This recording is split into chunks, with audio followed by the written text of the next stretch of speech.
안녕하세요. 이장훈 노무사입니다. 반갑습니다. 자, 오늘은 2024년도 대비 GS 1기 주말반 노동법 강의 진행을 하게 됐는데요.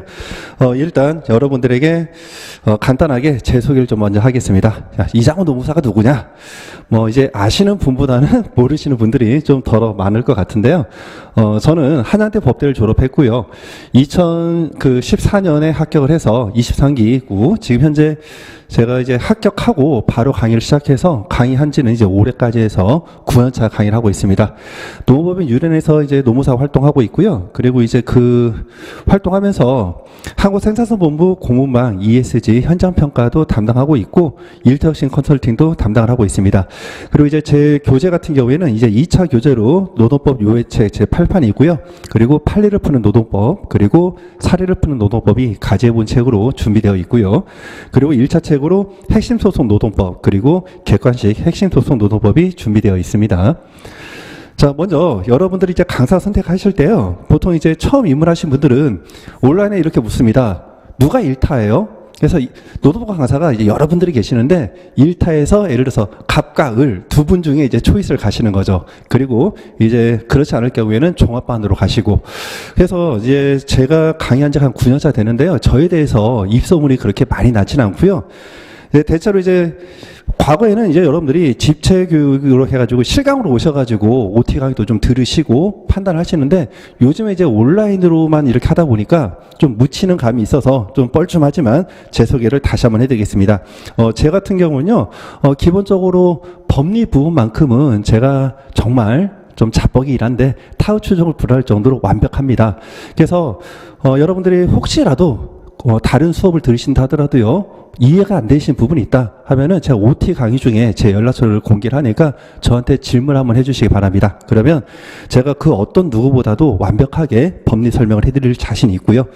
그리고 여러분들이 저 경우에는 최고 적중률을 자랑하고 있습니다. 그래서 제가 9년 동안 강의를 하면서요, 시험 보기 직전에 한 25문제 내외로 문제를 찍어주는데 지금까지 제가 그 찍은 문제 중에서, 그러니까 25개 정도 찍어주는 문제에서 9년 동안 빠진 게 딱 하나 있어요. 그게 이제 실무 쪽에서 좀 그 중요했던 내용으로 이제 노래방 사건이라고 산재 처리가 되는 그 부분인데, 이제 그 부분도 수업 중에 물론 법리 설명은 다 했는데 찍어주는 문제에서는 좀 빠진 게 있죠. 그거 하나 빠지고요. 9년 동안 놓친 문제가 한 문제도 없습니다. 작년 기준으로도요, 제가 이제 GS 3기 때 모의고사 100% 적중했고요. 그리고 이제 그 모든 커리가 끝나고 나서 마무리 특강을 해가지고 노원, 노투 각각 하루씩 정리하는 부분이 있는데, 그때 학급 특강에서도 100% 출제 논점 다 적중했고요. 그리고 마지막으로 이제 최종 전모의 모의고사를 봤는데요. 우리가 노원도투 각각 그 25문제씩 해서 75, 75 배점 중에 노원 같은 경우에 2문제나 적중을 했습니다. 그러니까 6문제 중에 2문제. 근데 작년에 안타깝게도 그 모의고사 볼 때 이제 제 모의고사 보시는 분들이 숫자가 좀 적어가지고 입소문이 적은데 6문제 중에 2문제를 똑같이 냈어요. 대단한 적중률이죠. 물론 이거는 좀 재수가 좀 좋았던 거고요. 그리고 이제 재작년 같은 경우에도 재작년에는 이제 모의고사를 우리가 전모의 모의고사를 1회 2회를 냈는데, 그러면 이제 총 12문제가 되겠죠. 근데 그 12문제 중에서 똑같이 나온 문제가 또 2문제입니다. 그래서 저는 전모의 모의고사도 허투루 되지 않고 그 중에서도 한두 문제는 꼭 맞출 수 있도록 제가 모의고사를 내니까 차후에 관심을 좀 가져주시기 바라고요. 그 다음에 이게 GS 3기 때 마지막으로 나뉘는 25개 내의 어떤 논점들입니다. 보시면은 저 같은 경우에는 그 논점을요, 전체 논점을 다 찍지는 않고요, 허투루 찍지 않고 최신 판례라던가 그 다음에 그동안의 출제 어떤 영역 이거를 분석해서 말씀드리는데, 보시면 이제 인사권 파트에서 전출 A급으로 찍었죠. 그리고 여기 보시면 해고 쪽에서 사업 폐지가 이제 B급인데, 이때 이 사업 폐지는요, 사업의 일부 폐업을 했을 때 이게 구조조정에 해당하는가, 그때 구조조정할 때 이제 해고 정당성이 어떻게 되는가, 거기와 관련된 논점입니다. 그래서 B급으로 찍었고요. 그 다음에 징계 절차 A급으로 찍었죠. 근데 여러분들 자세히 보시면요, C급이 참 많아. C급이 A급보다 A급하고 거의 C급하고 거의 동급입니다. 그러니까 C급 빼고 A급하고 B급만 보시면요, 실질적으로는 제가 세보진 않았는데 한 15개 정도?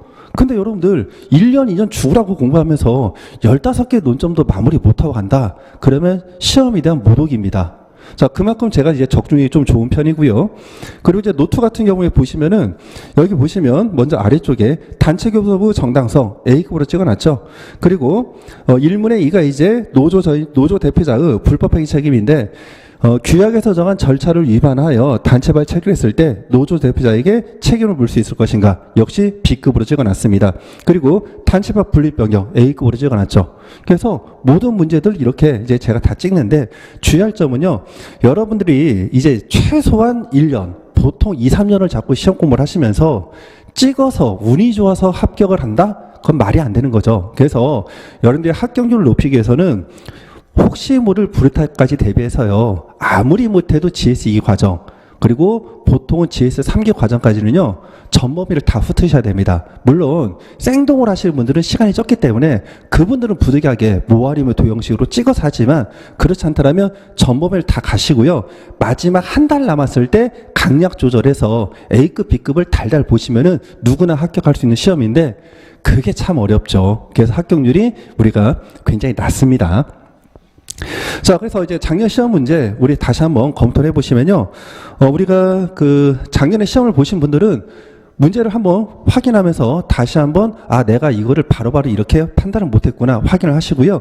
그리고 올해 이제 그 처음 2차 공부하시는 분들은 GS 연기 과정을 들었다는 전제에서 빠르게 주요 내용을 한번 보겠습니다. 문제를 보실 때는요. 위에서 보는 게 아니라 아래서부터 보는 겁니다. 당사자가 최종적으로 주장한 게 무엇인지를 보고 그 주장의 옳고 그름을 판단하기 위해서 사실관계에서 밑줄 치면서 관련된 법리를 찾는 겁니다.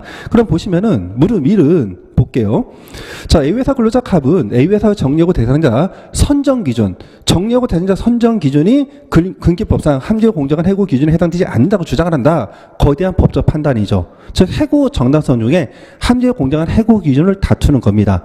자, 과거에는요. 함재 공정한 해고 기준이 이제 객관적이고 합리적이고 공정한 기준과 관련해서 회사 측의 입장을 많이 고려했습니다. 그래서 회사 측에서 단순하게 연령만으로 자른다. 이거 안 된다는 거죠. 그래서 연령만으로 자르면 안 되고 이제 업무 성과라던가 근속 기간이라던가 이런 것들을 고려해라. 이렇게 판례가 한번 경향이 바뀌었습니다. 근데 더 나아가서 어디까지 갔느냐. 야, 근로자 측 입장도 고려하라는 거죠.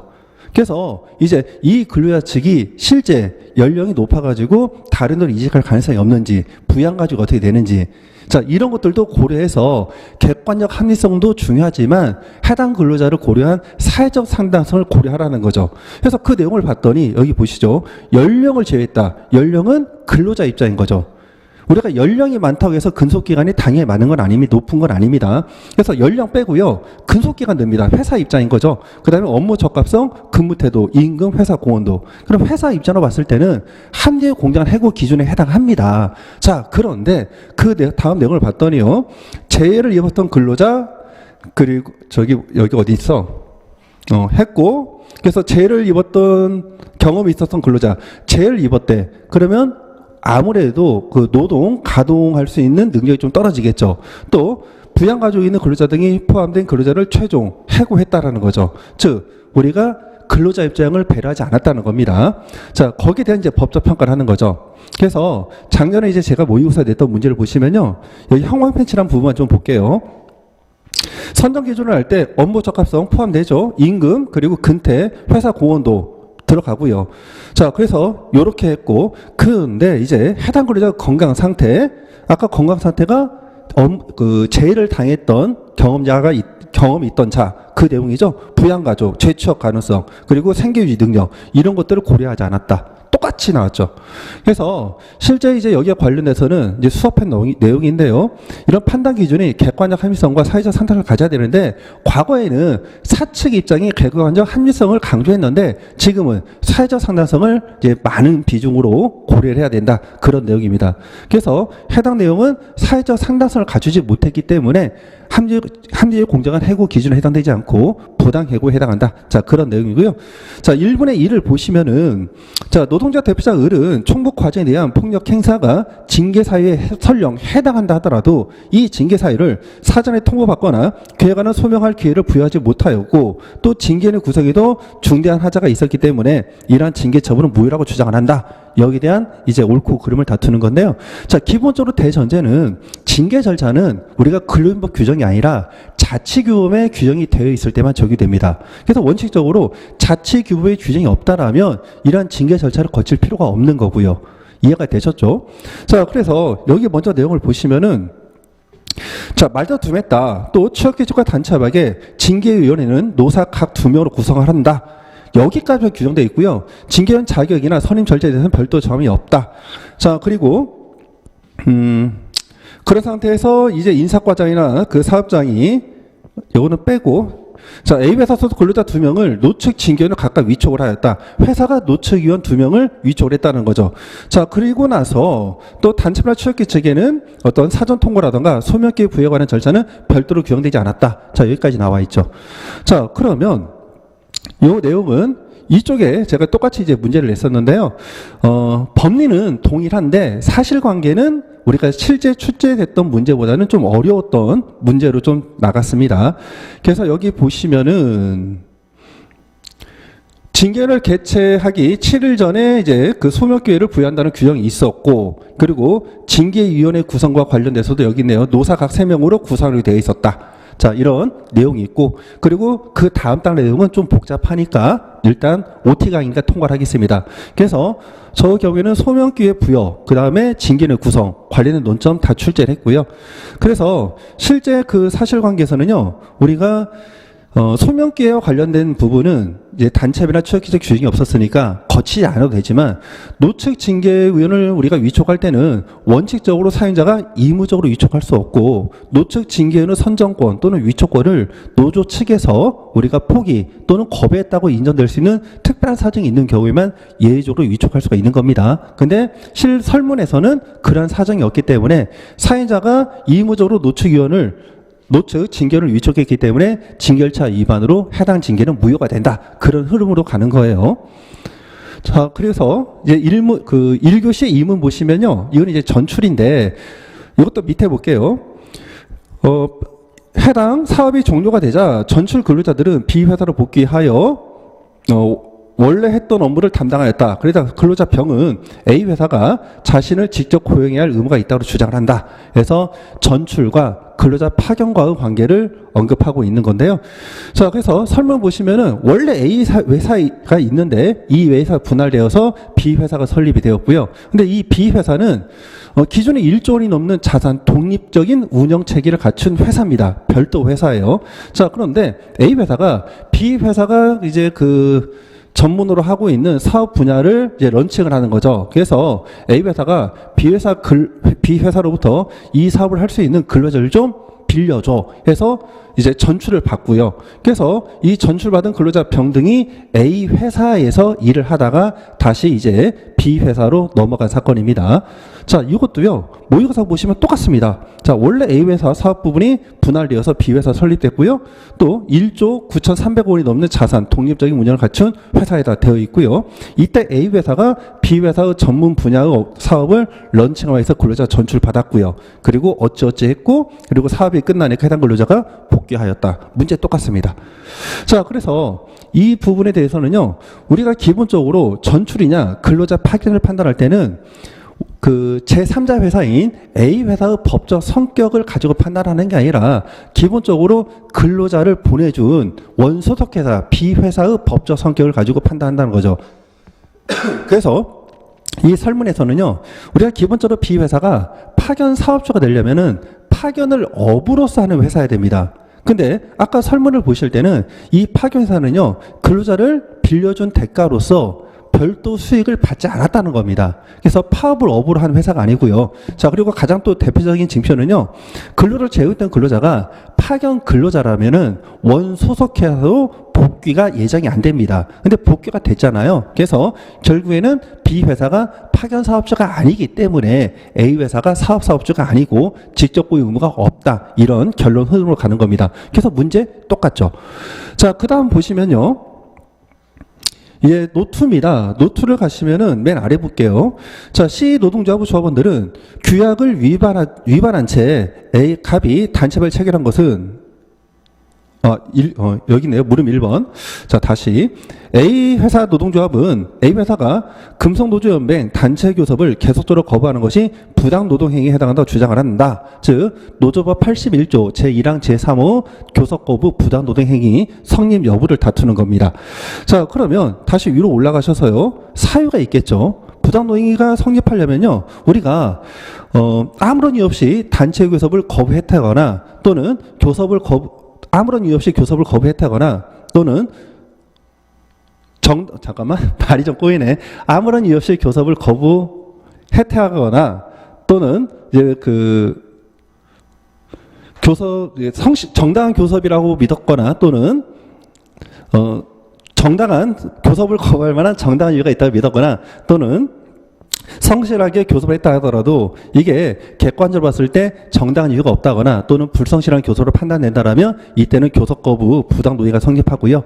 그 다음에 구체적으로 이걸 판단할 때는 우리가 두 문자 자시장 사태 사단의 기여라고 했었죠. 그걸 가지고 판단하고 그 중에서 가장 대표적인 이제 시에 관련된 교섭 일시와 관련돼 가지고 재임회의 시에 교섭을 거부할 수 있을 것인가 그 내용이 되어 있습니다. 그래서 일반적인 법리는 우리가 원칙적으로 단체 재임행위 중이라더라도 교섭을 거부할 수 없지만 교차 상태에 빠졌다면 교섭을 거부할 수 있고요. 자, 다만 그러한 경우에도 교섭 주체가 변경된다거나 또는 교섭안이 변경되는 등의 사정으로 인해서 교섭이 재개될 가능성이 있는 경우에는 교섭을 거부할 수 없다. 그 법리를 쓰는 겁니다. 자, 그래서 여기 보시면요. 이제 재임행위 드러났고 직장 폐쇄 들어갑니다. 그 다음에 노사 간의 파업과 직장 폐쇄를 거치면서 상호 양보 가능성이 고려되는 상황에서 교섭권을 상부단체로 위임을 해버리죠. 그래서 상부단체가 새로운 타변을 가지고 교섭을 했는데 여전히 거부했다는 거죠. 자, 여기에 대해서 이제 모 강사님이 야, 이거는 문제가 불분명하다. 이런 예시답안을 내신 분이 계세요. 자, 이유는 간단합니다. 여기서 지금 교착 상태에 빠졌다는 단어가 없대요. 근데 이거는요, 교착 상태에 빠졌다는 단어가 있어요. 명문을 쓰진 않았지만, 보세요. 지금 전 단계 내용은 없어. 근데 그 다음 단계에 상호 양보 가능성이 고려되는 상황에서 이랬죠. 그 말은 뭐예요? 지금까지 상호 양보를 하지 않았다는 말이 이 문맥 안에 들어가 있는 거예요. 이해가 됐죠? 그러니까 이 전 단계로 교착 상태에 있다는 거를 교수님 윗밥에 깔아준 겁니다. 그래서 이거는요, 문제가 불분명한 게 아니라 상호 양보 가능성이 고려된다는 상황이거는 전 단계는 아직까지 상호 양보 가능성이 고려되지 않았기 때문에 교착 상태가 빠졌다면 이 문맥이 있는 거예요. 그래서 여러분들이 실제 시험 문제를 볼 때는요, 글자에 있는 그대로 보는 게 아니라 이 글자에 숨어있는 문맥을 찾는 능력도 굉장히 필요합니다. 그래서 이때는 교착 상태에 빠졌어. 그래서 이때까지 교섭을 거부한 건 정당하지만 이제 다시 교섭권을 상부단체에 위임했고 그리고 교섭안이 이제 변경되어서 교섭제의가 인정되기 때문에 이때는 교섭 거부가 정당성이 없다. 그런 흐름으로 쓰시면 되는 겁니다. 자, 그 다음 볼게요. 자, 그 다음에 1- 그래서 이제 제 시험 문제 보시면은 사실관계 기니까 쭉 패스하시고 그냥 이것만 볼게요. 노동조합이 A회사의 단체 교섭 재개를 요구했다. 그런데도 불구하고 교차 상태를 이유로 교섭을 거부하였다. 교섭 거부가 부당 노동에 해당한지 판단하시오. 거의 문제 동일합니다. 자, 그래서 이제 이런 식 이제 법리 구성으로 답안지를 쓰시면 되는 거고요. 실질적으로 요 내용이 해당 문제의 메인이었던 거죠. 자, 그 다음에 일문의 입니다. 자, 보시면은 시노동자부 조합원들은 규약 10조를 위반한 채 갑의 단체 협약을 체결한 것은 조합원들에 대한 불법행위라고 주장을 한다. 여기에 대해서 이제 판단하시옵니다. 자, 그러면은 우리가 기본적으로 단체 협약을 체결할 때는요, 노조 측의 이제 그 의견을 거치도록 하는 규약이 있다라면 이 규약이 구속력이 있습니다. 근데 이러한 절차를 거치지 않으면 해당 조합원들은 단결권 또는 조합 의사에 참여할 권리를 침해했기 때문에 노조 대표자는 조합원들에서 불법행위 책임을 부담하게 되는 거예요. 그래서 여기 이제 두 번의 단락을 보시면은 규약 10조 내용을 봤더니 노조 대표자는 단체 교섭 개시 전에 총회를 통해서 교섭안을 마련하고 단체 교섭 과정에서 총회를 계속 수렴했다고 규정하고 있죠. 근데 그러한 내용을 거치지 않고 단체 협약을 체결한 거죠. 자, 여기에서 이제 하나 더 추가할 거는 뭐냐? 이 규약 내용이 노조법 29조 노조 대표자 단체 교섭 권한을 이제 전면적 포괄적으로 제한하는가 이걸 먼저 판단을 하고 그리고 그렇지 않다라면 구속력이 있고 그럼에도 불구하고 그걸 어겼기 때문에 조합원들에 대해서 불법행위 책임을 구성한다. 그런 흐름으로 답안지를 작성하는 겁니다. 자, 그래서 여기 내용 보시면요. 저는 기출문제보다 문제를 조금 어렵게 냈죠. 보시면은 단체 총회 의결을 규약에서 총회 의결을 거치도록 규정되어 있고요. 자, 그리고 실제 이제 그 단체박이라는 명치로 단체박 체결한 게 아니라 여기 보시면은 노사협의라고 되어 있죠.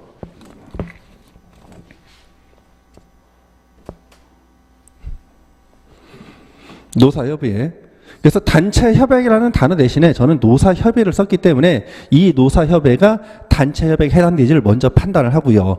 그리고 나서 이제 이 규약의 적법성 여부, 즉 29조 위반 여부를 판단하고 그리고 이제 3단계로서 이런 규약을 위반했을 때 노조 대표자는 조합원의 단결권 그리고 총회 조합 의사결정에 참여할 수 있는 권리를 침해했기 때문에 불법행위 책임을 구성을 한다. 이제 그런 문제입니다. 그래서 이것도 거의 100% 동일하게 시험 문제가 나왔고요.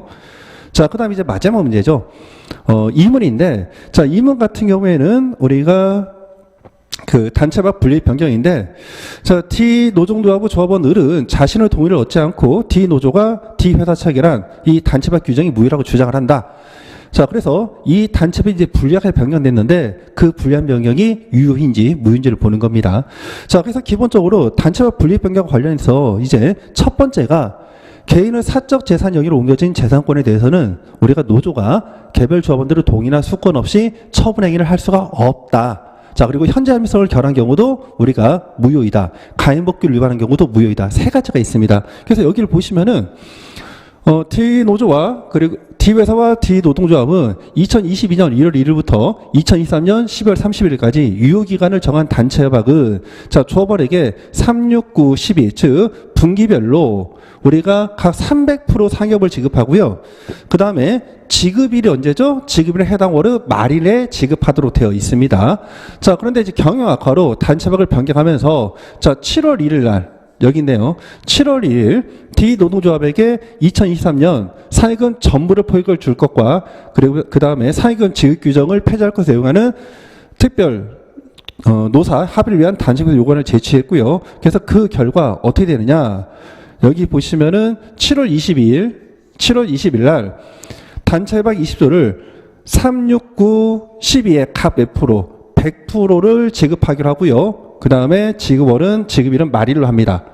자, 이해가 되시죠? 자, 다만 3월과 6월은 경영상을 고려해서 포기한대요. 자, 그러면 우리가 기본적으로 과거에 300%를 주던 거를 우리가 3월과 6월은 지급하지 않고 나머지는 100%로 줄인 거죠. 그러면 이거는 단체법 분리 변경인데 문제는 우리가 체결이 언제다? 7월 달이죠. 그러면 3월 달과 6월 달은요, 이미 3월 말일, 6월 말일에 지급일이 도래했기 때문에 이미 개별 조합원은 사적 재산으로 옮겨진 재산권에 해당되고요. 그러면 이 경우에는 개별 권리자 동의나 수권 없이 노조가 처분을 할 수가 있다 없다? 할 수가 없다. 그렇기 때문에 우리가 일부 유효한 거죠. 3월 6월에 대해서는 우리가 여기 보시면은 어디 있어? 의의 주장이 타당하게 되는 거죠. 그래서 이 부분이 이제 저의 경우에는 사례가 좀 더 어렵게 나왔죠. 그래서 최저임금과 관련해 가지고 택시 그 노조와 택시 회사가 체결한 단체박의 분리 변경 관련 내용인데 사실관계가 복잡하니까 여러분이 참고로 보시면 될 것 같습니다. 자, 그래서 전체 내용을 요걸 이제 추적해서 여러분들이 쓰시면 되는 거고요. 그래서 작년 같은 경우에도 이제 저는 그 합격률이 아니라 이제 그 적중률이 이제 100%죠. 근데 입소문이 좀 덜 나가지고 아신 분들이 엄청 적은데 혹시라도 이제 오태 강의를 보시는 분들 뭐 GS 2기 3기 때도 늦지 않았으니까 언제든지 오시기 바랍니다. 환영합니다. 자, 두 번째 보겠습니다. 공인노무사 시험이 어떻게 달라지느냐. 이거 굉장히 중요한 내용인데 1차 시험이 바뀌는 거 다시죠. 이건 이제 길게 얘기 안 합니다. 자, 우리가 과거에는 25문제 나오다가요. 지금 이제 40문제로 늘어났고 여기서 중요한 포인트는 작년까지는요. 우리가 노동법에서 못해도 70, 잘하면 80을 맞다 보니까 이제 어떻게 하느냐. 이제 그 다른 어려운 과목 우리가 민법, 그리고 사법법, 그리고 선택 과목이 있죠. 여기에서 명과 과목이 2가지가 나오고요. 그 다음에 60점만 맞는 과목이 1가지가 나옵니다. 그래서 대충 공부해가지고 우리가 턱걸이로 60을 넘기시는 거죠. 물타기 잘못하면 떨어지시고. 그리고 노동법은 어차피 2차 컬이 있으니까 좀 집중적으로 공부를 하시고, 부속법령 조금 추가하시고. 근데 지금은요, 우리가 40년 늘다 보니까 노동법, 부속법령에서 우리가 대충 공부해가지고 작년처럼 70점대, 80점대 커버가 안 된다는 거죠. 그러면 여러분들이 노동법은 부속법령을 좀 더 집중적으로 공부를 하시거나, 자, 조금 부연 설명하면요. 작년 같은 경우까지만 하더라도 평균 노원은 부속법령 25개 10개, 노트는 우리가 25개 4개가 나왔는데, 지금은 우리가 노원 같은 경우에 그냥 수리적으로 우리가 비례해서 올리면은 17개에서 18개가 나오고요. 노트는 우리가 보통 이제 그 한 9개에서 한 10문제가 출제가 됩니다.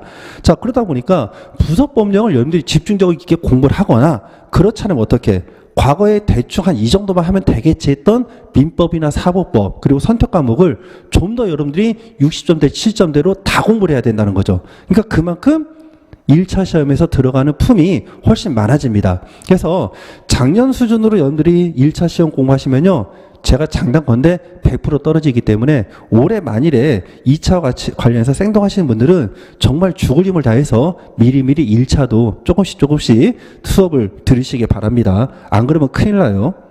자, 그 다음에 중요한 내용인데요. 자, 여러분들이 아시는 분들은 알고 모르는 분들은 전혀 무관심합니다. 합격서에 보시면요, 원점수 공개 안 하고 다 최종적인 합격 점수, 표점제 점수만 말씀을 드리는데, 이 표점제가 굉장히 중요하죠.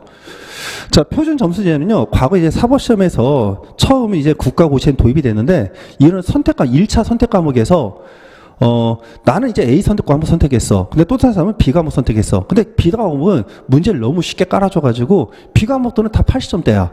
근데 A 과목은 시험지를 너무 어렵게 내가지고요, 똑같이 공부했는데 A 과목은 다 60점대야. 그래서 B 과목 선택하는 사람은 다 합격하고 A 과목 합격한 사람은 다 떨어집니다. 선택 과목. 나는 이 과목을 선택할 수 있는 처음부터 기회가 없었어. 공부할 기회가. 너무 형평성이 반하잖아요. 그래서 과목 간에 내가 선택하지 못함으로써 이제 거기에서 잘 볼 수 있어서 기회를 놓친 거죠. 그거를 이제 보존하기 위해서 우리가 선택 과목이 있어서 과목 간 표준 변수를 도입한 겁니다. 자, 그런데 이게 공인노무사 시험에 도입이 돼요. 그러면 왜 도입됐냐? 과거에 이제 그 노동경제학은요, 지금도 원점수를 보면 그렇지만 노동경제학은 수리적으로 배점이 들어가기 때문에 기본적으로 써야 될 거 쓰면요, 점수가 굉장히 높습니다. 그래서 보통 합격권 점수 보면 70점대, 80점대가 기본이야. 이해가 되시죠? 그러다 보니까 우리가 표준 점수제를 도입하지 않고 그냥 전과목 원점수제를 도입했을 때, 이거 싫어합니다. 노동경제학 선택하신 분 중에 떨어진 분이 거의 없어요. 거의 노동경제학 선택한 분들이 합격률이 80%에서 90%까지 육박했던 시절이 있었습니다. 한 번. 그러다 보니까 야, 이렇게는 안 되게 돼서 표준 점수가 도입이 됩니다. 그래서 맨 처음에는 선택 과목만 표준 점수를 도입했어요. 자, 그런데 해당 이 용역이 이제 연대 통계학과 교수팀에서 용역을 받아서 했는데 뭐라 하느냐? 자, 1차는 어쩌고 저쩌고 해가지고 그 선택 과목만 보시면 선택 과목만 표점을 하면 된다 이럽니다. 근데 여기 보시면 2차죠. 2차는 출제위원이 3명이래. 근데 모든 그 시험은요, 2차 시험은 출제위원 3명입니다. 근데 2차에서는 우리가 공통과목에 표점을 도입하지 않아. 그런데 갑자기 이제 과목별 난이도가 있고 어쩌고 저쩌고 하면서요, 얘는 이제 공통과목까지 전과목을 표준 점수로 도입합니다. 문제가 굉장히 심하죠. 자, 가장 대표적인 문제는요, 우리가 꽈락이 없어진다는 거예요. 우리가 꽈락이 뭐죠? 40점 미만이면 떨어지는 거죠. 평균 60이 넘어도. 근데 표점을 돌리다 보니까 우리가 배점 위에서 다 베이스업이 되는 거예요. 그래서 일단 첫 번째가 이제 꽈락 점수가 없어지게 되는 거고요. 두 번째는 전략 과목이라는 게 없어요. 나는 노동법을 남들보다 탁월하게 잘해. 그래서 난 노동법을 70 이상 찍을 수가 있는데 표점 돌리면 70에서 밑으로 떨어진다는 거죠. 그러니까 베이스업이 되는 경우도 있지만 베이스 다운이 되는 경우도 있고요. 이게 오히려 공부를 잘하시는 분들은 형평성에 반합니다. 이해가 됐죠? 근데 이거를 교수님들도 모르는 분들이 너무 많아요. 왜? 전과목이 표점제였어? 이러십니다. 그래서 제가 이거 수년 동안 제가 노무사회 그리고 교수님들하고도 좀 제가 좀 질의를 좀 드렸고, 그래서 이게 작년에 이제 용역을 받은 교수님하고 제가 이제 미팅을 한번 했었는데, 아마 그때 이제 그 신림동 수험생들도 몇 분 오셨어요. 저를 아실 수는 볼 수도 있어. 자, 그런데 거기서 어떻게 나왔느냐? 이미 전과목 표점제는 폐지 쪽으로 방향이 잡혔습니다. 전과목. 교수님 말씀하실 때 그 학계 측이라던가 여기서 거의 한 80% 정도 전과목 표점제는 정리하는 걸 했고요. 노무사회에서는 이거 절대 반대로 가닥을 잡았습니다. 이거는. 다만 이제 주의할 점은 이게 전과목 표준 점수에 도입될 때 고시가 안 됐어요. 고시 안 되고 은근슬쩍 갑자기 제도가 바뀐 거거든요. 그래서 이 부분이 이제 그 수험생들 그때 오신 분들이 뭐 고지를 그래도 한 3년에서 5년은 둬야 되지 않냐 이런 얘기도 나왔는데, 제가 볼 때는 3년 5년이면 야 1년이면 시대가 얼마나 바뀌는데 이거 올해부터 당장 시행될 수 있고요. 늦어도 내년에 시행될 것으로 예상이 됩니다. 그래서 공부하실 때 여러분들이 혹시라도 시험장 가서 점수를 받은 점수가 있다. 그럼 표점제로 전환의 점수는 무시하시고요. 여러분들이 받은 원점수를 기준으로 하십시오. 자, 제가 하나 더 여담 드리면은, 재작년에 합격자가 500명이 넘었잖아요. 그 이유 제가 설명해 드릴게요. 자, 우리가 원점수 공개가 된 지가요, 지금 3년밖에 안 됐습니다. 3년인가 4년밖에 안 됐어요. 그러니까 그전에는 표점제로 돌리다 보니까 이 사람들이 원점수가 몇 점인지를 몰라. 자, 그런데 원점수가 공개되면서요, 모 과목에서 합격수기 보시면요, 원점수와 표준점수의 전환점으로 봤을 때 10점 정도가 베이스업이 됩니다. 그러다 보니까 이제 교수님들이 채점하다가 야, 이거 좀 원점수를 좀 더 올려줘야겠네. 그래서 그 다음에는 이제 원점수와 표점제의 어떤 표점간이 한 5점 정도 베이스업이 됩니다. 그러다가 재작년에요, 원점수를 너무 많이 깔아줘 버린 거야. 그러다 보니까 표점제로 돌려도 이게 구분이 안 되는 거죠. 그래서 재작년에 그런 채점상 오류가 있어가지고 500여 명이 합격을 한 거고요. 이런 문제점들을 감안해가지고 이제 전과목 표점제는 폐지 쪽으로 가닥이 잡혔다라는 점, 이런 고급 정보는 아는 사람 별로 없습니다. 자, 이거 꼭 기억을 해주시기 바래요. 자, 연간 학습계획 한번 보겠습니다. 연간 학습계획 여러분 다 아시죠? 자, 우리가 기본적으로 5월 25일 날 1차 시험 보고요. 그 다음에 2차 시험은 작년 기준으로요, 일주일이 당겨졌죠. 8월 31일부터 9월 1일까지 이틀 동안 시험을 보고 있고, 자, 그 다음에 GS 커리 과정은 GS 연기, 1기, 2기, 3기로 나눠지는데, GS 연기는 우리가 가을 커리라 생각하시면 되고요. 1기는 겨울 커리, 그리고 2기는 봄 커리, 그리고 3기가 여름 커리로 보시면 되겠습니다. 자, 여러분들이 지금 현재 우리가 GS 1기 커리죠. 그래서 GS 1기 커리와 GS 연기 커리를 차이점을 말씀드리면은, GS 연기 커리는 우리가 처음에 노동법을 접하실 분들을 위해서 좀 차근차근, 회차도 우리가 좀 많죠. 26회를 해가지고요, 우리가 전체 기본적인 내용들을 차근차근 진도를 나갑니다. 1차 내용도 기본적인 걸 다 해드려요. 자, 그런데 1기 커리에서는요, 일단 GS 연기를 들었다는 전제에서 GS 1기가 시작이 됩니다. 자, 과거에는 우리가 GS 1기부터 들어오신 분들이 덜어 있었어요. 그래서 과거에는 GS 연기와 GS 1기가 차이가 크진 않았습니다. 자, 그런데 지금은요, 우리가 입문 시기가 언제다? GS 연기부터 들어오는 거죠. 그러다 보니까 GS 연기와 GS 1기를 좀 구분을 하고요. 그래서 GS 1기는 기본적으로 GS 연기를 기본으로 기초적인 내용을 자세히 설명 안 하고요, 어느 정도 안다는 전제에서 진도를 쭉쭉쭉 나갑니다. 자, 그러면서 여기에서 이제 뭐가 추가된다? 판례가 추가되는 거죠. 물론 GS 연기도 판례를 추가하는데 여기는 판례 집을 나가는 겁니다. 공부를. 자, 그 다음에 GS 2 과정은요, 이론이 다 끝났다는 전제에서 우리가 모의고사를 50% 배점으로 시험을 보는 거죠. 그래서 주당 우리가 1주당 75점 배점 후 모의고사를 보고 있고요. 그리고 이제 여기서는 사례집이 추가가 됩니다. 사례집. 그리고 GS 3기는요, 이게 6주로 되기 때문에 매 주당 150점 배점 후 모의고사를 보고요. 시간이 없기 때문에 이제 보통 기타 이제 그 최신 판례 내용들만 추가하는데, 저 경우에는 이 GS 3기 과정에서도요, 이제 네티로 4시간 수업으로 진행을 해서 전체 출제 가능한 모든 사례 문제를 제가 훑어드립니다. 자, 그래서 하고 싶은 말은 뭐냐? 커리 중에요. GS 일기 과정이 이게 난이도가 제일 높아요. 난이도가. 여러분들 난이도가 아니라 제가 하는 수업 난이도. 왜냐하면 GS 일기 과정은 1차 시험이 보기 전이니까 1차 내용을 다 빼기도 그래. GS 일기 과정은 이미 1차가 끝나요. 그래서 이때는 1차 과정 다 뺍니다. 근데 GS 일기는 1차 과정도 뺄 수 없고 또 연기에서 일기 넘어갈 때 수업을 안 들으신 분이 처음 오시는 분도 있고 그래서 수험생들마다 이게 좀 학습 내용이 좀 달라요. 판례도 되고 회차는 연기보다 줄어.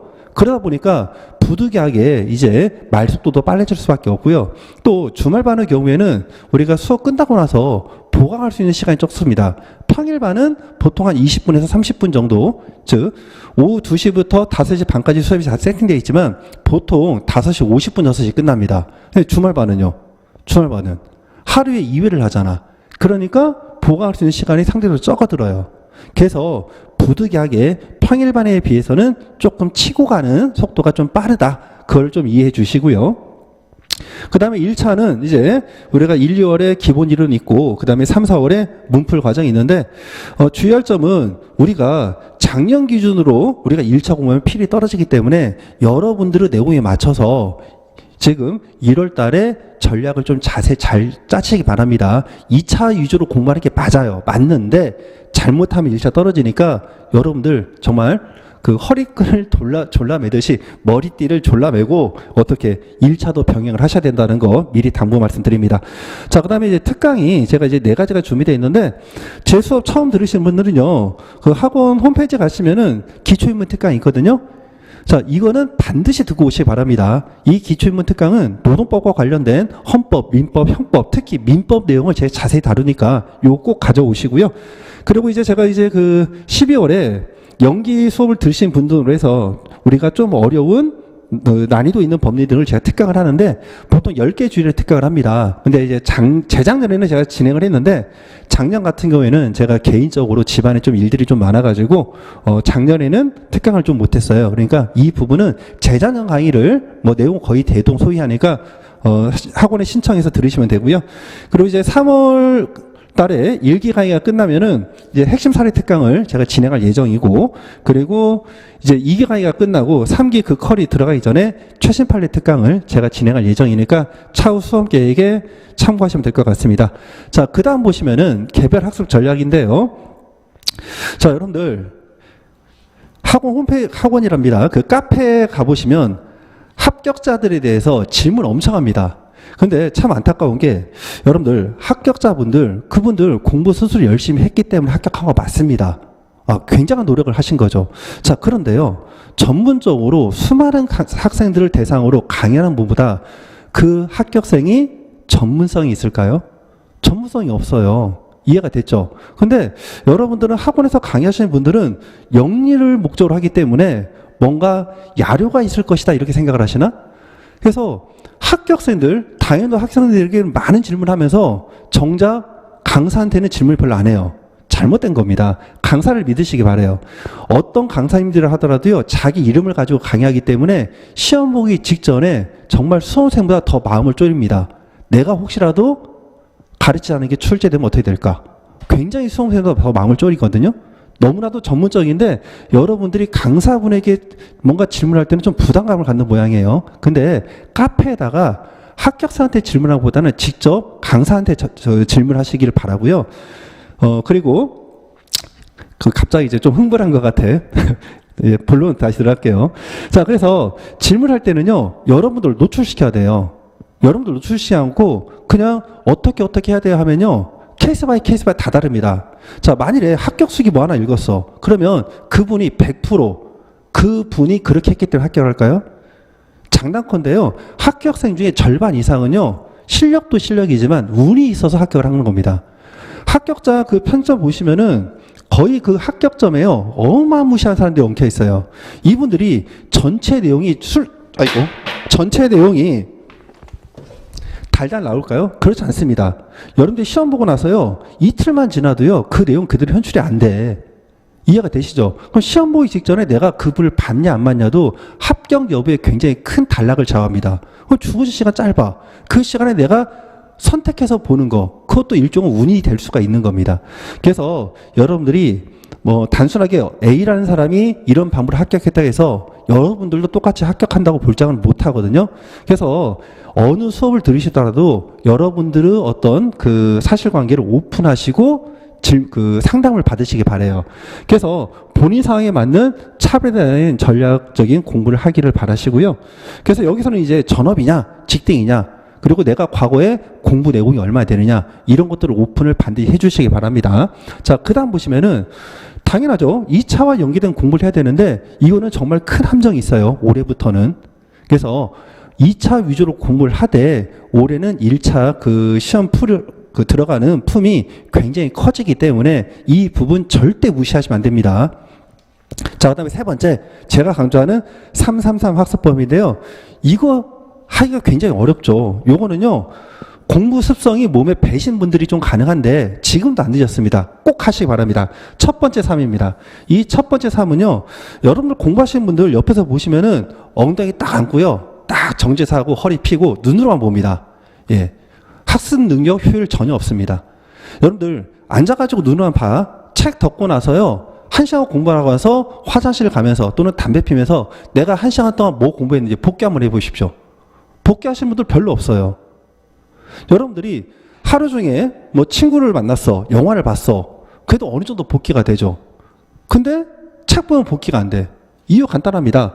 눈으로만 공부하지 마시고요. 제발 손으로 쓰고요. 입으로 떠드십시오. 그러니까 혼자 여러 명이 공부한다. 그러면 발성은 안 되겠지. 그러면 그냥 이술이라도 딸싹딸싹 하면서 속으로 막 얘기하면서 끄적끄적 쓰세요.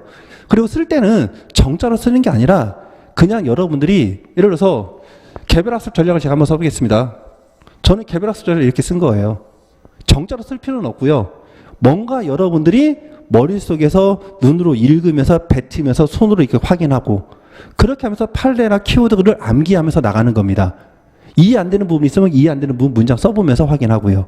그래서 첫 번째 3이 뭐다? 눈으로 보고 말로 하고 손으로 쓴다. 처음엔 어렵지만요. 한 달 정도 하시면은 공부 내용이 쫙 올라갑니다. 자, 그 다음에 두 번째 3은요. 이거는 여러분들 암기와 이해와 암기가 동시에 가야 돼요. 그래서 어떤 부분은 내가 한 번만 쭉 봐도 머릿속에 남는 문장들이 있고요. 어떤 것들은 내가 작정을 하고 1시간 동안 암기를 해도요. 머릿속에 안 남습니다. 자, 그러니까 절충하는 뭐야? 일단 기본적으로 눈으로 읽고 말로 뱉고 손으로 쓰면서 이해 암기를 동시에 하는데 몇 번까지? 3번까지입니다. 그러니까 문맥이 이해가 안 돼. 그러면 3번까지 읽으면서 이해하도록 노력하고요. 그 다음에 3번까지는 키워드를 암기를 하고 넘어가라는 거죠. 자, 이렇게 하시고 마지막 3은요. 요거는 솔직히 저도 못합니다. 요거는 성실한 사람만이 가능해. 근데 저는 사실 공부할 때 살짝 불성실한 수험생이었기 때문에 이 3은 제가 못했는데 이거와 이거 두 개는 제가 하고 있죠. 자, 이건 뭐냐? 우리가 실강 빠지지 말고 또 동영상 밀리지 말고 제때 수업 들으시고요. 두 번째는 듣고 나서 끝나는 게 아니라 반드시 복습을 하시기 바랍니다. 반드시 복습. 자, 그리고 세 번째가 어렵죠. 세 번째가 예습이죠. 예습. 특히 이제 초심자들의 경우는요. 내용이 강사들이 이제 강의할 때 초심자 상대로 강의 못합니다. 왜냐하면 우리가 1기부터는요. 떨어졌던 유해생들이 오기 때문에 그분들의 눈높이도 충족을 시켜줘야 돼요. 그래서 속도가 빠릅니다. 그래서 처음에 공부하시는 분들은 그 속도를 못 따라가요. 그래서 이때는 여러분들이 좀 이번 시간에 뭐가 나가는지 시간이 주어진 한도 내에서 최대치로 눈으로 읽고 오시기 바랍니다. 최소한 목차만이라도. 근데 예습은 솔직히 어려우니까 3+3+2까지는 좀 해주셔라. 이렇게 하고요. 자, 그 다음 내용 보겠습니다. 수업 진행은 어떻게 진행되나요? 되어 있는데 저 경우에는 제가 법리적으로는요 정말 정통입니다. 제가 비판했던 내용들 차후에 다 판례로 현출이 돼요. 그 정도 프라이드 가지고 있습니다. 그래서 저 경우에는 체계적인 이해를 통한 리걸 마인드 형성하고요. 그래서 판례를 다 분석해 드립니다. 판례 문장들 그리고 이 판례 문장들이 왜 나오는지. 그래서 연기 일기 때 이걸 다 분석을 해주시고 그리고 2기 3기 때도 논점의 정리나 사항 검토를요 저는 기계적으로 암기시키는 것보다는 그런 문장들이 왜 나오는지 그 어떤 스킬 룰을 만들어 드려요. 그래서 그 룰이 만들어지려면 여러분들이 기본적인 총알 판례가 정리가 돼야 되고 그 판례를 제가 리걸 마인드 형성을 통해서 이해를 시켜드립니다. 그래서 저 수업하는 거 간단히 좀 캡처했는데요. 이제 거의 다 이 PPT 그 복습 자료가 완성이 돼가고 있어요. 그래서 이런 식으로 제가 전체 큰 얼개를 먼저 본 수업하기 전에 잡아드리고, 그리고 책으로 확인해드리고, 그리고 주요한 판례들은 제가 다시 한번 암송을 시켜드립니다. 자, 그래서 그 암송하는 방법에서 이제 에코학습법인데, 자, 에코학습법 보시면은, 자, 간단하게 볼게요. OT 강의 때도 여러 번 했으니까 해고가 정당하다 여부를 다툴 때 먼저 법 조문이 나오죠. 그래서 근로기준법 제23조 제1항 정당한 이유가 나오고요. 자, 이 정당한 이유가 판례에 따를 때 이제 두 문자 사고 개근책이죠. 자, 그래서 여기 보시면은 사회통념상 고용관계를 계속할 수 없을 정도로 근로자에게 책임 있는 사유가 있어야 된다. 해서 두 문자 사고 개근책을 언급을 하고요. 그 다음에 여기서 그러면 사회통념상 고용관계를 계속할 수 없는지 여부는 어떻게 판단하느냐, 제가 두 문자로 목성여지 동경위태로 말씀드리죠. 그래서 사업의 목적과 성격, 사업장 여건, 근로자의 지위, 그리고 비행의 동기와 경위, 이로 인하여 기업의 위기질서가 몰래될 위험성 등 기업질서에 미친 영향, 과거 근무 태도, 이런 식으로 두 문자를 말씀을 드리고요.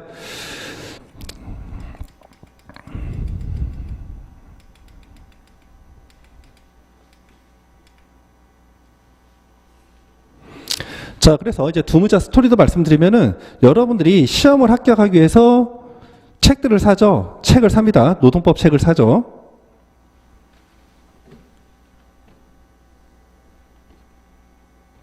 자, 책을 샀습니다. 책을 사면요, 빠지지 않고 매일매일 개근해서 공부를 하셔라. 사고 개근책 이렇게 보시고, 자, 그 다음에 목성여지 동경위태인데 이거 두 문자는 제가 과거에는 그냥 웃자고 얘기를 했는데 요즘에는 좀 애매합니다. 제가 이거 만들 때는 이제 그 일본 침몰인가 영화가 한 번 있었어요. 한참 전에. 그래서 그 영화에 키워드를 얻어가지고 제가 만든 건데, 요즘에 이제 뉴스 보면 이제 일본 쪽이 지진도 좀 발생하고, 그래서 이걸 웃으면서 여담으로 웃자면서 이거를 좀 스토리 말씀드리기가 좀 애매합니다. 그래도 기존에 있었던 내용이니까 오해하지 마시고 말씀을 드릴게요. 자, 우리나라가 일본과 좀 관계가 안 좋았죠. 그래서 어떻게 하느냐, 목성에다가 이제 우주전쟁 시대입니다. 레이저 기지를 설치하고요, 목성에서 일본에게 레이저볼을 빵 한 방 쏩니다. 그러면 일본이 피할 여지가 없죠. 그러면 동경이 침몰될 위기가 있죠. 동경이 위태롭다. 목성여지 동경위태. 이런 식으로 두 문자도 제가 스토리는 두 문자를 제공해 주리고요. 연기 때는 제가 시간이 되기 때문에 두 문자도 제가 한 3회독 정도, 그리고 이 두 문자에 들어가는 키워드도 제가 이렇게 수업 시간 해드렸는데, 일기 때는 연기보다는 시간이 좀 짧기 때문에 전체 내용은 좀 못 해드리고요.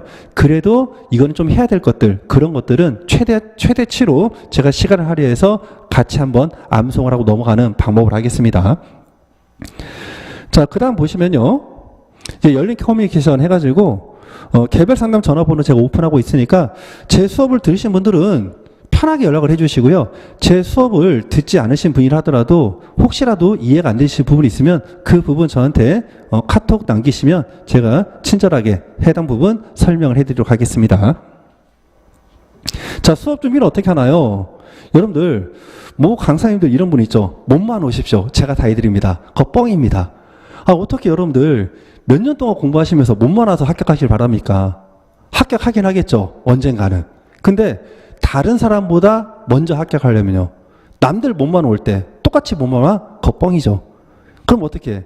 남들은 몸만 올 때 여러분들 머릿속에 지식을 가지고 와야 돼요. 조금이라도. 그래야 남들보다 먼저 합격을 하겠죠. 이해가 됐죠? 그래서 절대 몸만 오세요. 아닙니다.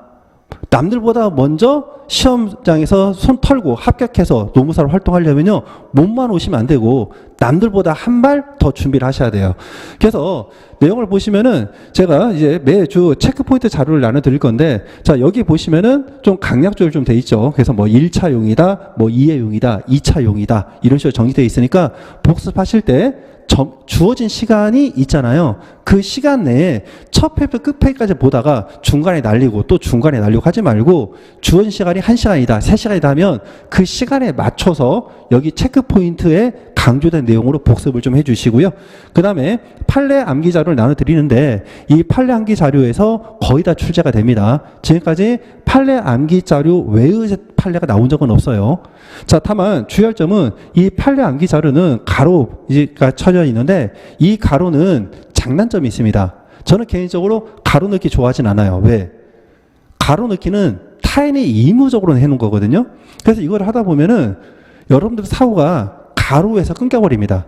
근데 우리가 판례 암기할 때는요, 전체 내용을 쭉 암기해야 되거든요. 그래서 이 가로 넣기는 이제 그 본 수업에서 제가 하라는 대로 암기가 안 되시는 분들이 최소한 이 키워드 위주로 조금 강약조를 하라는 측면에서 제가 가로를 넣은 거고요.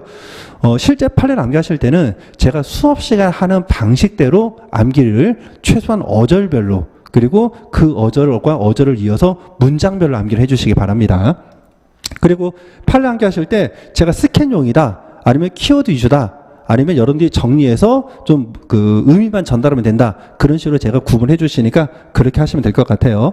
자, 그리고 평일반은 이제 그 수업이 매일 진행되다 보니까 제가 판례 테스트를 판례 암기 자료에 있는 내용을 그대로 드리는데 이제 주말반의 경우에는 여러분들이 아침 9시까지 와서 하기도 좀 어렵고 그리고 또 실제 평일반에 비해서 이제 그 30분이 빠져버리는 거죠. 왜냐하면 하루에 2회를 하니까. 그래서 판례 테스트 자료를 복습 자료로 나눠드리겠습니다. 복습 자료로. 자, GS1기 준비사항인데 제 수업 처음 들으신 분들은 저와 호응도를 높이기 위해서 반드시 기초인물 특강 들으시고요. 자, 그리고 복습 체크포인트 반드시 하셔야 됩니다. 자, 그 다음에 매일매일 판례 암기를 하시는데 주의할 점은요. 여러분들이 책상에 앉아서 암기 시간은 하루에 1시간에 넘기시면 안 돼요. 지금 현재. 지금 일기 과정은 전체 진도를 빨리 돌리시고요. 회차를 높이시고요. 회독수를 높이고 그리고 이해하는데 먼저 포커스를 맞춰야 됩니다. 그래서 암기 시간은 우리가 1시간을 넘기면 안 돼. 그러면 어떻게 하느냐. 책상에 앉아서 이거 있죠. 우리가 암기를 안 하다가 갑자기 암기하면 암기가 되나요? 안 됩니다. 암기도 연습입니다. 그래서 하루에 1시간을 넘기지 않는 시간에서 암기는 하시고요. 그리고 반드시 해야 되는 게 그 시간 외에 추가적으로 우리가 출퇴근을 한다거나 아니면 그 잠깐 뭐 한 타임 공부하고 잠깐 쉴 때 또는 밥 먹고 소화시키면 산책할 때 그런 시간 짜투리 시간 합치면요. 하루에 1시간 나옵니다. 그 1시간만큼은 반드시 판례 공부에 투자를 해주시기 바랍니다. 자, 답안 작성입니다. 답안 작성은 어떻게 할까요? 내용인데요. 우리가 GS 연기 과정에서는 50점, 100점, 5사를 2번 봅니다. 노원 끝났을 때 한 번, 노트 끝났을 때 한 번.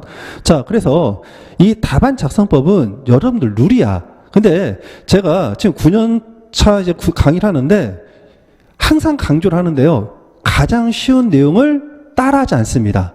자, 그런 분들이 합격하는 거 못 봤어요. 그런 분들은. 물론 그 다음 주에는 합격할 수 있겠지만 그래서 제발 부탁인데 이 답안 작성법은 우리가 약속이니까 이 약속은 좀 지켜주시기 바랍니다. 자, 목차는요. 일단 대목차 로마자입니다. 대목차 그 다음에 중목차는 아라비아 그 다음에 소목차는 양가로고요. 노노법 같은 경우에는 목차가 좀 세분됩니다. 그래서 더 나아가서 반목차까지는 쓰는데 원목차는 쓰지 마세요. 이 원목차는 언제 쓰는 것이다? 이거는 본문에서 근거 제시를 할 때 씁니다. 근거 제시. 즉 우리가 넘버링이 예를 들어서 근거가 한 4개, 5개 된다. 그러면 눈에 딱딱딱 안 들어오잖아요. 그래서 교수님들한테 좀 가독성을 높이기 위해서 우리가 본문에서 근거를 알아야 할 때 그때 쓰는 겁니다. 얘는 목차가 아니에요. 그래서 이거 주의해 주시고요. 그 다음 보시면은 목차 순서입니다. 자, 목차 순서는 우리가 공통사항이 1번이 논점 정리, 그리고 3번이 사안의 적용 또는 사안의 검토, 4번째가 결론이고요. 자, 법리는 요거는 케이스 바이 케이스죠. 근로자성을 물어보면 이제 근로자성 판단 기준, 또 사용자성을 물어보면 뭐 사용자와 관련된 기준으로서 묵시적 근로관계 또는 파견 근로관계 뭐 이런 식으로 이름이 다 달라집니다. 얘는 케이스 바이 케이스예요.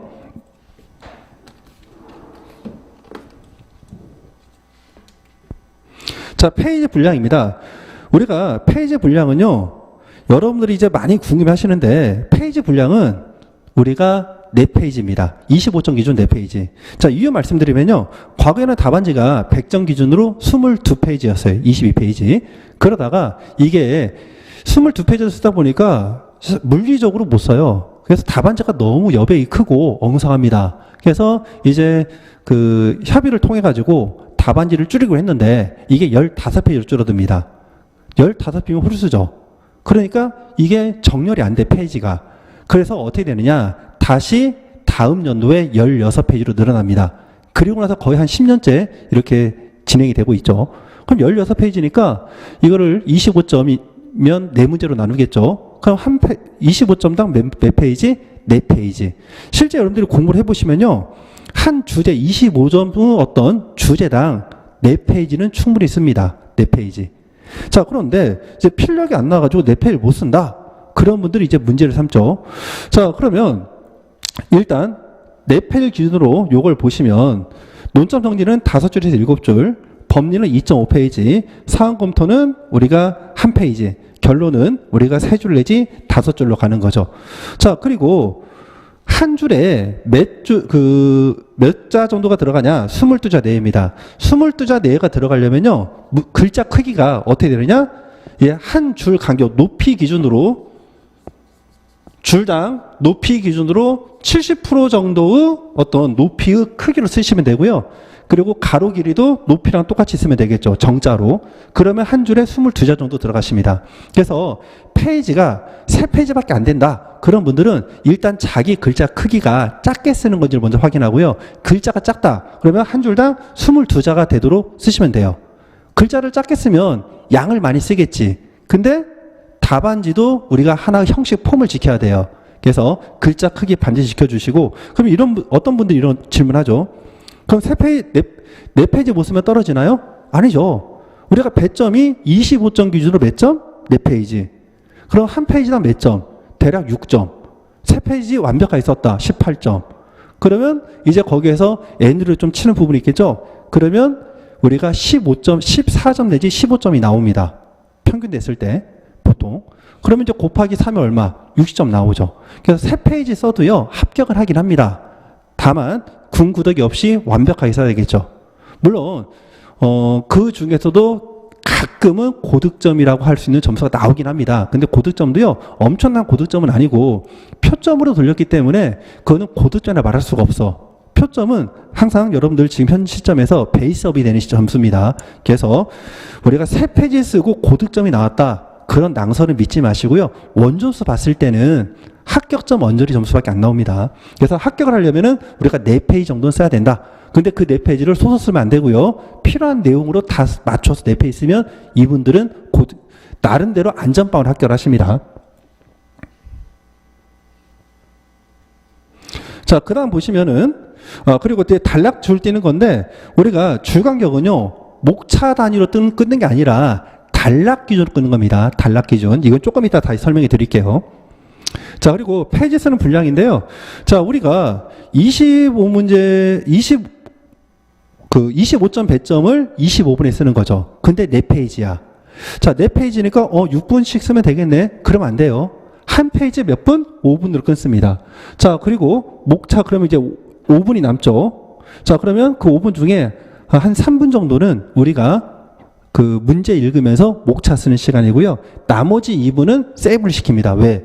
우리가 글씨 쓰다 보면 필력이 떨어져가지고 나중에 시간이 지나면 이제 마지막 문제 쓸 때요, 팔이 후들후들 걸려요. 글자는 나는 정자로 쓴다고 하는데 지렁이가 기억합니다. 그래서 마지막 쓸 때 여러분들이 시간이 많이 걸리기 때문에 무조건 한 페이지에 5분씩으로 끊는 겁니다. 자, 그런데 이 5분을 여러분들이 도저히 못 끊는다? 뻥이에요. 끊어, 누구나. 문제는 머릿속에 암기가 안 돼가지고 보고 쓰면 필력이 떨어집니다.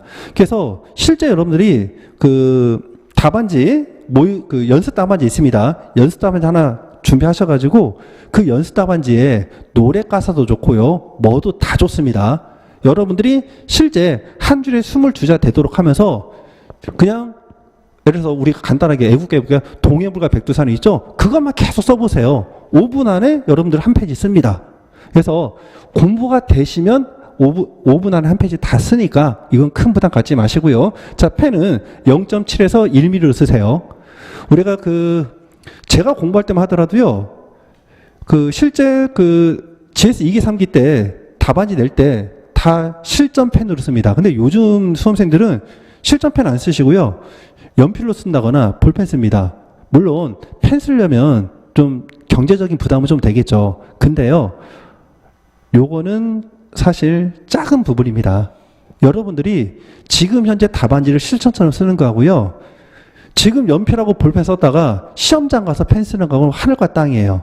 그래서 이런 펜 경제적인 부분 들어가긴 하는데, 여러분들이 빨리 조금이라도 합격하시려면 모의고사 쿼리에서는 반드시 이제 여러분들이 실전 수업용 펜으로 써주시기 바래요. 굵기는 0.27에서 1mm. 이해가 되시죠? 자, 그리고 글씨체는요, 여러분들이 정자로 쓰면 필력이 안 나옵니다. 그래서 글자는 이렇게 해볼까요? 여기다가 글자는 정자로 쓰지 마시고요, 흘려 쓰는데 왼쪽으로 흘려 쓴다. 속도는 좀 나와요. 근데 가독성이 떨어집니다. 그래서 가독성이 좋으려면 흘려 쓰긴 쓰는데 이런 식으로 손목을, 여러분들이 스케치할 때 보듯이 손목을 약간 오른쪽으로 흘린 다음에 오른쪽으로 흘렸으면요, 글씨 속도도 빨라지고 가독성도 좀 높아져요. 그래서 여러분들 이 부분은 반드시 준비를 해주시고, 또 이런 질문이 있죠. 저는 글씨가 진짜 막말로 개판인데 그래도 합격하나요? 가독만 되면 합격은 합니다. 여러분들, 그러니까 이런 거죠. 글씨를 쓰고 이거 한번 읽어보세요 합니다. 읽을 수만 있으면 합격은 해. 근데 교수님도 사람이니까 글씨 가독성이 좀 안 좋으면요, 교수님이 보실 때 요러고 봅니다. 힘들죠. 또는 요러고 봅니다. 힘들죠. 그렇죠? 불이익이 있어요. 불이익은 없다고 하는데 불이익이 있습니다. 실제 교수님이 이제 채점평 나가시면요, 노무사 시험 채점평에 대놓고 글씨체 언급합니다. 저도 이제 채점할 때요, 글씨체가 좋으면요, 눈이 쭉쭉쭉 오니까 점수 주기가 쉬워. 근데 교수님들이 점수를 쉽게 주나요? 눈에 들어와 주지. 눈이 안 들어오면 안 줍니다. 그래서 글씨체가 안 좋다고 해서 이분이 불합격이다, 그건 아닌데 불이익은 있을 수 있다. 그래서 시간 되실 때 글자 연습을 하시기 바랍니다. 글자는 어떻게 연습하느냐?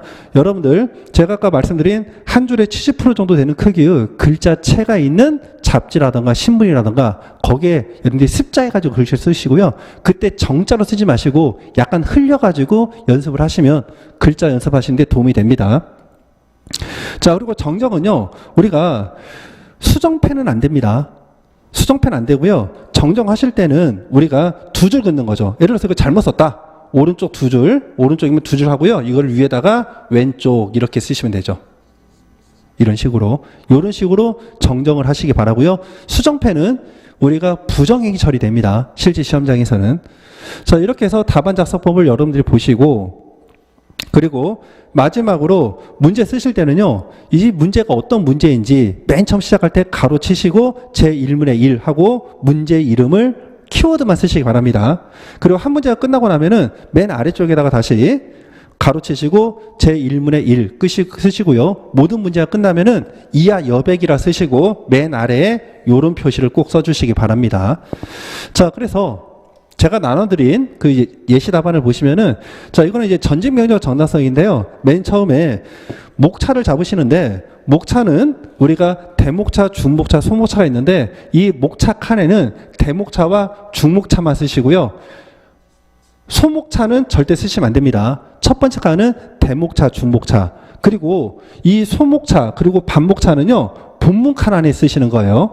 자, 그래서 논점등이 끝났고요. 그러니까 목차가 바뀌어서 한 줄 띄는 게 아니라 하나의 단락이 바뀌었기 때문에 한 줄을 띄는 겁니다. 그 다음에 여기 중목차 들어가고요, 역시 하나의 단락이 끝나니까 한 줄 띄는 거고, 지금 여기 보시면은, 자, 목차와 목차간의 간격, 특히 여기 소목차와 반목차는 본문 내용에 쓴다고 했었죠. 그리고 나서 어떻게 단락 끝나니까 한 줄 띄시고, 여기 보시니까 단락이 끝났으니까 한 줄 띄시고, 여기서도 단락이 지나니까 한 줄 띈 거고요. 이런 식으로. 그래서 사안을 검토해서도 단락이 끝나니까 한 줄 띄시고, 자, 결론해서 끝났죠? 그러니까 여기 결론, 이제 한 문제가 끝나면은 한 3줄에서 5줄 정도 떼시고, 이제 어떻게 제1문의 1 끝, 이렇게 쓰시고요. 만일에 여백 처리가 이제 거의 다 끝났다 하면 한 줄만 띄고 이렇게 제1문의 1 이렇게 하시고, 이렇게 하면 한 문제당 4페이지로 정리가 됩니다. 자, 이렇게 해서 여러분들 제 수업 열심히 따라오시면요, 제가 노동법은 60 이상을 만들어 드리기 위해서 최대치로 노력을 할 거니까 잘 따라오시기 바라고, 자, 여러분들 수업 잘 들으시고 올해 공인노무사 합격하시기를 기원 드리겠습니다. 자, 그러면은 10분 쉬시고요, 두 번째 시간부터는 본 수업 나가도록 할게요.